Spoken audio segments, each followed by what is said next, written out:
Bismillahirrahmanirrahim. Assalamualaikum warahmatullahi wabarakatuh. Tidak diketahui kapan turunnya Dajjal. Lantaran turunnya Dajjal ada kaitannya dengan hari kiamat. Sedang hari kiamat sendiri tidak ada yang mengetahui kapan terjadinya melainkan Allah Subhanahu wa taala. Yang jelas, munculnya Dajjal adalah merupakan tanda-tanda sangat dekatnya hari kiamat.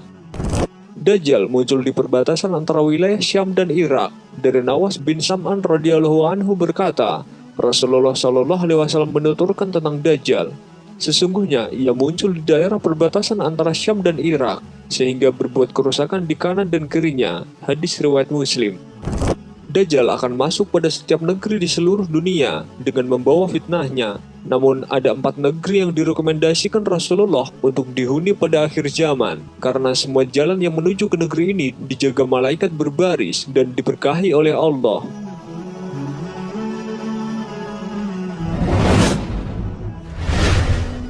Makkah dan Madinah.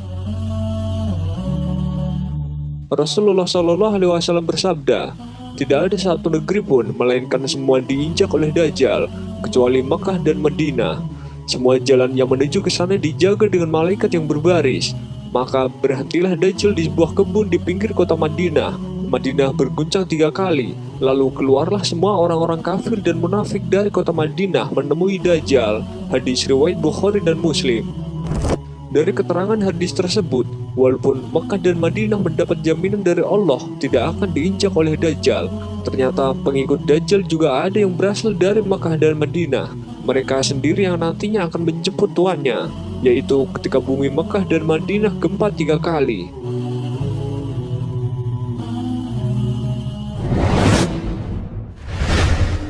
Yaman. Allah juga melebihkan Yaman dibanding negeri-negeri lainnya setelah Makkah dan Madinah. Negeri Yaman ini mendapat julukan dari Allah Ta'ala dengan sebutan Baldatun Thayyibatun wa Rabbun Ghafur. Artinya negeri yang aman dan senantiasa mendapat ampunan Rabb-Nya. Selain itu, Nabi Muhammad SAW juga merekomendasikan negeri ini dihuni di akhir zaman. Pada akhir zaman nanti, umat Islam pada akhirnya akan menjadi pasukan perang.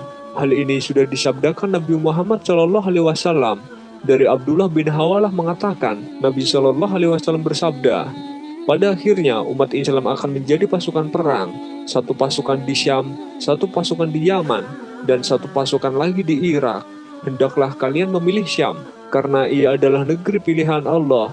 Allah kumpulkan di sana hamba-hamba pilihannya. Jika tak bisa, hendaklah kalian memilih Yaman, dan berilah minum hewan kalian dari kolam-kolam di lembahnya, karena Allah menjamin untuk negeri Syam serta penduduknya. Hadis riwayat Abu Daud, Imam Ahmad, Al-Hakim dan Ibnu Hibban, dinilai sahih oleh Al-Hakim dan Al-Albani.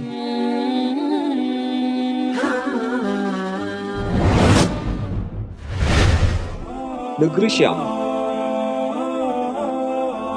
Negeri Syam juga menjadi salah satu negeri yang disebut-sebut Rasulullah SAW dan mendapat keberkahan dari Allah. Negeri ini senantiasa dijaga malaikat sehingga baik dihuni pada akhir zaman nanti. Beruntunglah negeri Syam. Sahabat bertanya, mengapa?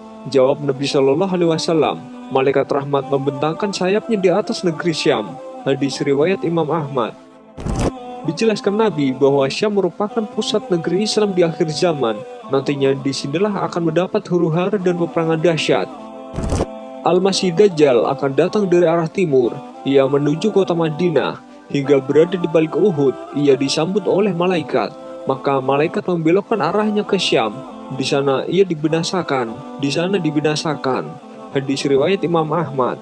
Saat ini negeri Syam sendiri merujuk ke sejumlah tempat di Timur Tengah seperti Lebanon, Palestina, dan Suriah.